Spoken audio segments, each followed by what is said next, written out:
Selling fintech products these days is quite a unique challenge, wouldn't you say? Oh, absolutely. With how sensitive people are about their money and technology. Exactly. Fintech combines finance and tech, Yeah, and both can make people a bit hesitant. right. They're like, I don't want to risk my finances on some new tech I don't understand. Precisely. So the best sales strategy has to be comprehensive. It should cover Mm-hmm. three main elements. Okay, tell me more. What's the first element? First is creating educational, explanatory, and inspiring content. Gotcha. People need to understand what the product is and what it can do for them. Makes sense. If they don't get it, they won't trust it. Exactly. It's like it's like trying to sell a smartphone to someone who's only ever used a flip phone. Haha, yeah. You have to show them how it improves their life. So, education builds trust and reduces fear. What's next? The second element is creating a sales funnel to attract potential clients or leads. Right. You need a system that guides them from curiosity to commitment. And this involves targeted marketing and effective messaging? Exactly. Using powerful copywriting, NLP techniques, and advanced digital tools to capture their interest. Mm-hmm. And the third element? Third is lead management and personal communication. Ah, yes. This is where we really connect with them, often through calls or personalized emails. Do you think calls are still effective, though? I do. When done right, a personal call can make a huge difference. Really? It builds trust in a way that digital communication sometimes can't. I worry people might find calls intrusive nowadays. That's a fair point. But if you Yeah. approach it respectfully and offer real value, many appreciate the personal touch.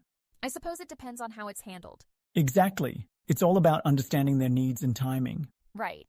So what's this omega before alpha strategy you mentioned?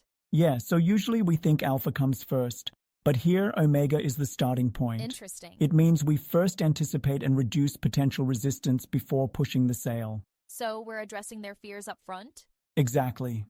First, we explain and encourage, then motivate them towards a test experience. Yeah. Offering discounts, guarantees, or incentives helps lower the perceived risk.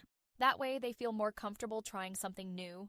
Precisely, because many people are afraid of losing money or making mistakes. Absolutely. And how does Rogers' diffusion of innovations model fit into this? Great question. It segments potential buyers into innovators, early adopters, early majority, late majority, and laggards. Right. So we focus on innovators and early adopters first? Exactly. They're more open to new ideas and can become advocates for the product. Mm-hmm. But wouldn't it be more efficient to target the larger early majority? Eventually, yes, but without the early supporters, it's harder to gain momentum. True. The early groups help validate the product. That makes sense. It's like getting a few key players on board before the rest follow. Exactly. And their positive experiences can influence others. Yeah. Considering fintech is rapidly evolving in loans, financial planning, crypto, and more, there's a lot to introduce. Absolutely. And people are already using fintech daily. PayPal, Apple Pay, Revolut, Stripe. They might not even realize Right. it. So connecting new products to those familiar ones can reduce fear. Exactly. It's like showing them they're already part of this world. Mm-hmm. This comprehensive approach really seems effective. It is. And when you combine it with advanced communication skills and psychological insights, you can really boost sales. Definitely. Well, you've convinced me that selling fintech products requires a thoughtful and strategic approach. I'm glad to hear that. It's Absolutely. challenging but rewarding.